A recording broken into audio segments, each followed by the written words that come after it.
Alright guys, so you're clicking on this video and you're wondering how exactly you're going to catch the biggest pike of your life through the ice. Well, I'm not an expert at it, but I'll tell you all the tips that it took me to catch this big guy right here. She measured out at 48 inches. Was it pure luck of the draw? I don't know. Fishing is just like gambling. You never know what you're going to get. You're going to bet it all on black and you're going to hit green zero. It's exactly what I did. I threw a smaller minnow down, but boom, caught a 40 incher, hit green zero. I don't know if that's how it works, but there's my little view on it. All right, step number one is you're gonna need to figure out what makes a good pike lake. If you wanna catch a big pike, you gotta go to a lake that makes big pike. So the three things that are gonna make your lake a good pike lake are gonna be number one, the depth of your lake, number two, the vegetation in the lake, and number three, the offered bait or forage in the lake. When you're looking at depth in the lake, you're gonna be looking for lakes that are deep, but they also have a lot of shallower points. And the reason why I'm talking shallower points is gonna be, they're going to be in the summertime, they're going to be in deep water, but in the wintertime, they're going to be up shallower, and that's when you're going to be able to intersect your bigger pike in the 40-inch range. I will be on the hunt for a 50-incher this year, by the way, so stay tuned. My favorite lake is going to get to about 80 feet deep, and it's going to have a few points where it's going to shallow up onto a mud flat where it gets 10 feet deep, and that's always my go-to point for catching big fish. I can go there and I could catch countless fish a day. Now, the reason why depth matters so much is, like I said, in the summertime, they're going to be deeper chasing their bait. Now, this all kind of interlines with itself. Now, I'm not going to get too in-depth about it, but basically, with your depth, it's going to also have a factor on the available bait or forage. So if you have a deep lake, it's probably going to have lake trout in it. If it's got lake trout in it, it's going to have big pike in it. The other thing you're going to be looking at when it comes to a lake that makes good pike is going to be your vegetation. So if you're going to have a lot of weeds in the lake, pike love weeds. If they have a lot of places to hide, vegetation, fallen structure, like fallen trees, timber, docks, all that stuff, rock shoals, reefs, everything. That's all really essential for pikes because they're ambush predators, except for in the wintertime. That's when they start cruising around a lot more and actually working for their bait. The third thing you're going to keep in mind about this is the offered bait in the lake. The three best bait fish that I find make pike really big in lakes are going to be number one, lake trout, number two, whitefish or ciscos, whatever, I think they're the same thing, and number three, perch. They love pike love perch. Why wouldn't they love perch? They just look like a peacock bass, and it's like you go to McDonald's and you order a double Big Mac combo. That's like a perch to a pike. Okay, so if your lake has all three of those, just like the lake where Mrs. Bizarro came from, chances are it's gonna have a Bizarro waiting there for you. I'm sure there's a few other key factors that come into play when you're looking for a lake that makes good pike. That is definitely going to be my three main factors that I look for when I'm looking for a spot. A lot of people say that pike like rocks, pike like mud. They do, in the wintertime especially. We're going to get into that a little bit later though. Now that we talked about what makes a good pike lake, once you figured out that lake, you want to find a good location for them. In the wintertime especially, if I had a choice to choose between a weed bed and a mud flat, I would go with the mud flat. Why would I do that? Well, see, the weed beds usually carry the smaller fish in them. They like to stay in there because they like to stay safe. They like to stay warm. The weed beds have a lot more oxygen, probably. Sometimes I'll fish the weed beds. I have caught some big fish in weed beds before. But my best all-time producing location on a lake would be a mud flat. Clayton Schick could vouch for that. He says that's his all-time favorite. After all his underwater camera videos are on a mud flat. Now, the reason why I would say a mud flat would be the best of all time is because it has so much nutrients, so much bugs, plankton, I guess. They all kind of just relate there. And what does that all attract? It attracts your bait fish. It's going to attract your perch. What's going to chase those perch? The walleye are probably going to chase those perch. That's another bait fish I forgot to mention on the last one. And what are those bait fish going to attract? It's going to attract your pike. So imagine you're just a little perch and you're looking for a little, like, oh, there's a bug right there. Yep, I'm going to eat that. Boom! There comes the pike. Oh my gosh, the perch just got destroyed. Oh my gosh. That is exactly why you want to be on a mud flat. School of darters needs mice. Oh, there's a mite coming in. Oh, he just crushed the perch. Now there's a few other locations you could go for in the wintertime for pike. That's going to be your reefs. That's going to be your shoals, your bays, your river inflows, creek inflows, outflows. As long as there's a bit of moving water there, that's also going to attract them in the spawning time. So when they're moving up in the wintertime, getting ready to spawn, fattening up, if they had the choice to be in the middle of a lake with nothing interesting, or if they could be up shallow chasing their bait up into the shallow bays, and their little Valentine's Day hotel is just a few swims away, I think they're gonna go and chase the bait so they can get ready to do their little thing in the weeds there. Another really good thing early winter is gonna be your drop-offs. I have caught some nice fish on drop-offs. I'm never ice fishing any deeper than probably 25 feet for pike. My biggest pike did come out of 10 feet of water on a mud flat. Bizarro, but I'm not gonna stop mentioning it.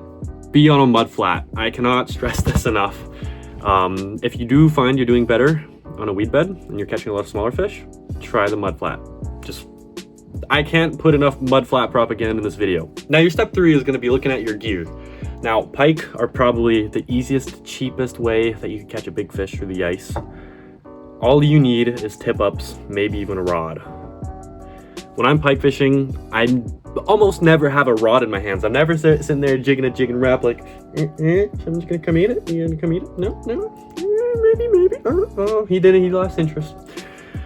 I have my best success ice fishing for pike using this simple rig here. This is just the very tip up itself that caught Mr. Bizarro on. All it is, everyone should know what a tip up is. If you know what ice fishing for pike is, you should know what this is. It's basically, set your flag down like this. Here's your dead bait, for example. Pike comes in, eats your dead bait, pull some line, boom, flag's up. Now you just gotta hand line it in. It's that simple.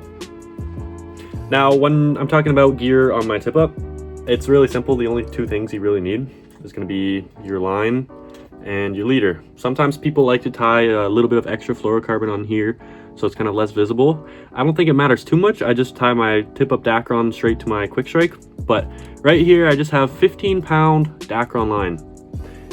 That is obviously not ideal at all for a big fish. Somehow it pulled in the 48, but if I were to choose, ideally I'd be going with 40, 50-pound tip-up line. Plus this kind of digs into your hands when you're hand lining it.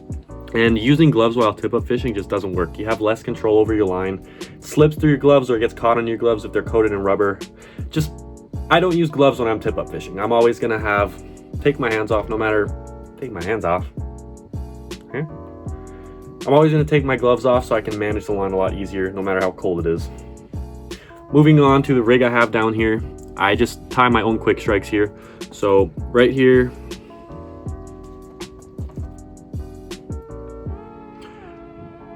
is probably the simplest it's gonna get. It's a treble hook and a single hook. I have a 60-pound fluorocarbon line. I crimped it on the ends there.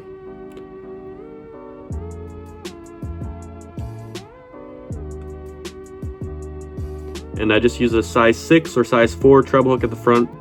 A lot of people are gonna switch out the single hook on the back for a treble hook. Personally, I don't have a need for that. I'd much rather have a single hook on the back, because when you're pulling a big fish up through the hole and he's hooked with this hook, your second hook is gonna be flying around, thrashing around. And if you go to grab that pike through the hole, you're gonna get hooked in the arm. And I can tell you from experience, it's not fun and it hurts. Besides, when a pike comes up to your bait, he's gonna be looking at it, he's gonna be like, I kinda want this, I wanna eat it. I'm gonna come and eat it head first. Yep, there we go. He's always gonna eat it head first, from my experience. Now, usually this is not going to be a plastic that I'm sending down the hole. I like to use shiners. You can even use grocery store mackerels, sardines, ciscos if they're legal where you are, or tullibees, whitefish if they're all legal where you are. I know if you're watching this from the States, you could probably use bluegills. You guys are lucky, by the way, because we can't do that here in Canada, at least in Ontario. I even heard rumors that Ontario is even thinking of making it illegal to use live bait in the future. But that's okay, because I don't even use live bait that much for pike anyways. Half of the time on my quick strike rig, I'm going to be having a dead shiner. I catch them in the creeks myself and take them with me. Or if you're in a different bait zone, you have to get your bait from that FMZ, if I'm correct. But usually when I'm going up north, I'm always going to buy bait locally, buy my dead bait locally. Or if you just want to take the easy way out, go to Food Basics, buy yourself a pack of frozen mackerel, sardines, whatever they have. And yeah, that's really, a tip up is simple. All you need is your line, your leader, and your hooks, and your dead bait. All you gotta do is drill a hole, drop it down, watch the flag goes up, go grab it, go reel in that fish. Now, for moving into rods like this for pike, I like to go on the heavier side. This thing is a big rod. This is almost borderline open water size. It is a 43-inch heavy Mr. Big by Frostbite Rods. I also did buy a handle extension before. It used to be around maybe here, but I got the 4 inches extension, I believe. And it just gives you a lot more shoulder leverage like this. So when you're setting the hook, you don't need to put your wrist into it. You can put your shoulder into it and just drive that hook right into the fish's mouth. Now, this is not going to be my jigging rod for pike though. I will be showing you that in a second. This is going to be my tip-up rod. So usually when I'm tip-up fishing, I'll have one hand line out and one iFish Pro because I like catching fish on a rod and I like using a hand line. But when I'm feeling it, I'll use 2 iFish Pros or 2 tip-ups. I just find the iFish Pros are a lot better for when I'm catching more fish in a day. So I don't need to worry about respooling the tip-up every time I catch a fish, getting tangles. With this, you just reel it in and just drop it back down. So on this, as well as this rod, it's a 43-inch heavy. I like to have a 2500 reel on this. This is a Shimano Nexave, whatever you want to call it. I haven't caught many fish on it. I just bought this reel actually, but I've caught a few, and it's a pretty nice reel. If I were to spend more money on it, I'd probably go with a Vanford. I know a lot of people go with Vanfords. I know a lot of people go with the silver reel. Forget what it's called. Clinton Schick uses it. But I like my Shimanos. I'll stick with Shimanos. On that reel, I'm going to have 20-pound Power Pro Super Slick. The regular Power Pro absorbs quite a bit of water and likes to freeze after reel fishing. The Super Slick, not as much. But when I'm reeling in after I catch a fish, once I set my iFish Pro back up, I like to take out a bunch of line. And I like to put my thumb on the line and kind of reel it in. That gets all frozen water, the ice on your line buildup. It just kind of chips it right off. And on this, instead of running a quick strike rig, I like to just run a single hook on a 60-pound fluorocarbon leader. I believe this is a size 4 or size 2 treble. Can't remember exactly. And I'm gonna have that tied to a ball bearing swivel and a snap. And sometimes, if I'm using live bait, I'll have a split shot on there. I usually don't have a split shot. And if you're wondering what this red loop is for, that's for an iFish Pro. I don't have them on me right now, so I can't really explain more detail, but ignore this red loop, ignore the split shot. I don't use that with dead bait. This is just my live bait rig. But either way, I'll still use a dead bait on a single treble hook. Now, I'll go into a bit more detail actually on these crimps. So this applies also for my quick strike rigs. You can see on the end there, I burn a little bit of the fluorocarbon just so that it has a little ball at the end. And the reason why I do that is just in case my crimp decides to slip, it's gonna get caught on that ball right there. I haven't really had that happen before. It just took me one experience for that, and then I decided, okay, I gotta solve this. I'm either gonna crush my crimps down super hard, which doesn't work. That messes up your fluorocarbon. There's like a sweet spot when you're crimping. So don't worry too much about that. If you're gonna go simple, you could buy some quick strike leaders online. You could just buy a single wire leader. The pike don't care too much. I use steel when I need to. I like fluorocarbon and clear water. A pike isn't gonna look at a big juicy Big Mac and be like, oh, there's a string on it, I'm not gonna eat that. Pike aren't really that smart. They could be if you're in a pressured lake, but if you're up north going where the big fish are, they're still gonna eat it anyways. They need to survive. They have survival instincts. So that's just about it for my tip-up rod. Again, this is the one I'd be using if I'm going for big fish. I'm not going to be jigging with it just because it's so long, but I'll show you the rod that I would jig with if I do decide to jig for pike. So this right here is my jigging rod. It's actually not mine, it's my buddy Cameron's. Check out his page on Instagram, it's SW Ontario Fishing. He gave me this rod a little while ago for ice fishing. I don't think he knows I still have it, so Cameron, if you're seeing this, I still got it. I'm still using it. I've caught more fish on it than you have. But what this rod basically is, it's a Shimano Convergence. So Shimano Convergence, this thing is going to be it's 36 inches medium action. And the reel that I have on it is just a 1000 size Shimano Sedona. I like this rod for jigging because it's a little bit shorter. It's got a nice bend to it that could absorb the head shakes on the pike. Now, would I use this for targeting big fish? No. Have I caught big fish on it? Yes, I've caught more big fish on this rod than I have on my dedicated big pike rod. It's just funny how that works. But if I'm jigging pike, I have the same rig, 20-pound braid on it, black Power Pro Super Slick. And I'll usually have, this is also set up for iFish Pros, so ignore that little red thing and the split shot there. But I'd have the same thing, just the leader on there, 60-pound fluorocarbon to a snap swivel.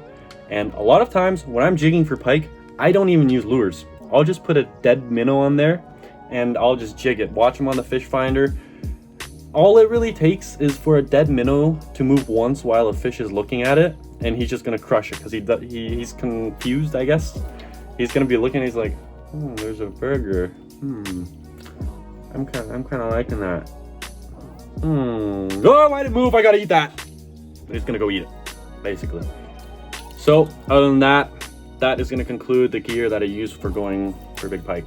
Now, the final step to catching big fish through the ice, big northern pike that is, it's gonna be your most important, most logical, technical, scientifical approach at getting these big fish.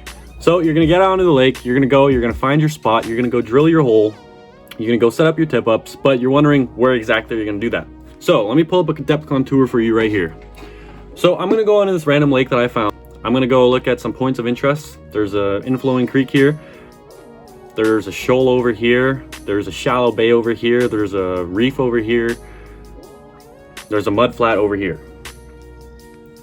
Now you're gonna look for the point of interest where a few of those kind of combine themselves into each other.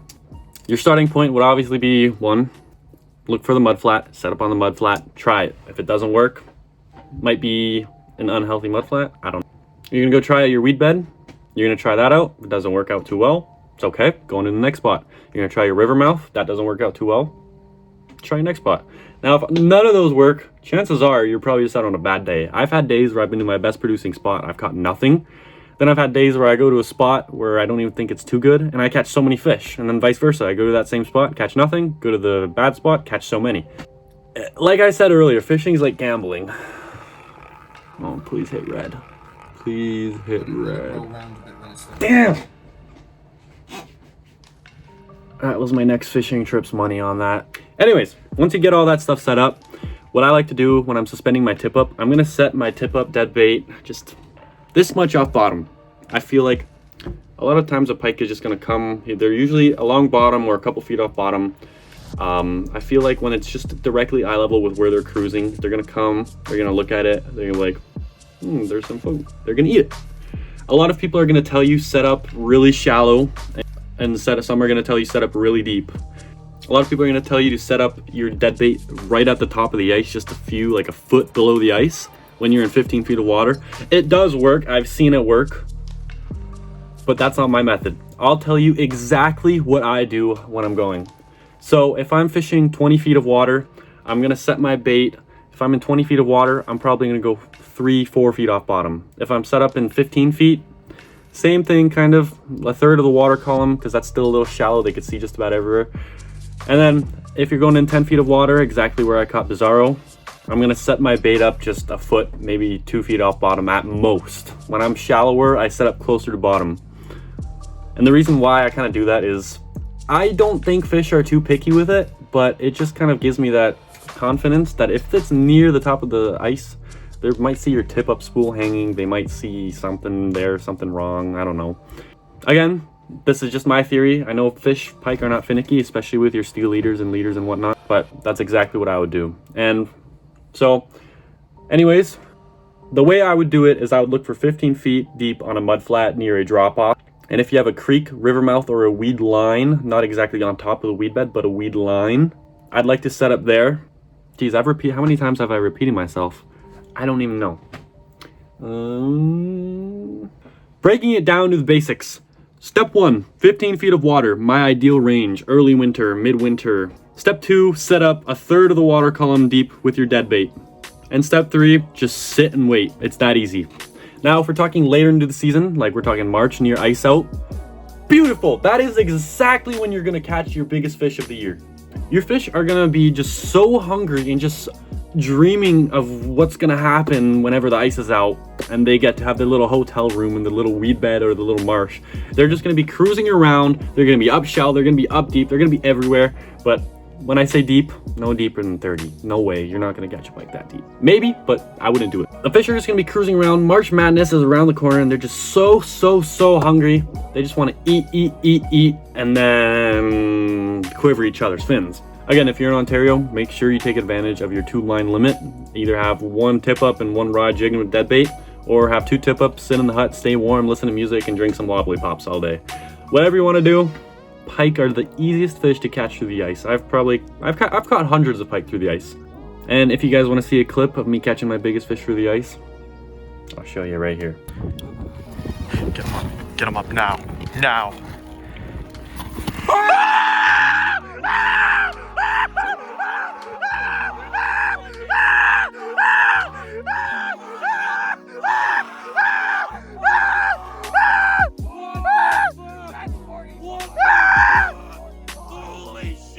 Anyways, guys, I really hope these tips helped you. If I didn't cover anything, ask some questions in the comments. I will respond to as many comments as I can on this video, depending how many views it gets. If you guys have any questions, comments, whatever, just leave them down below. I'll respond. Make sure you guys subscribe, like this video. It really helps me boost my algorithm and get these tips out there.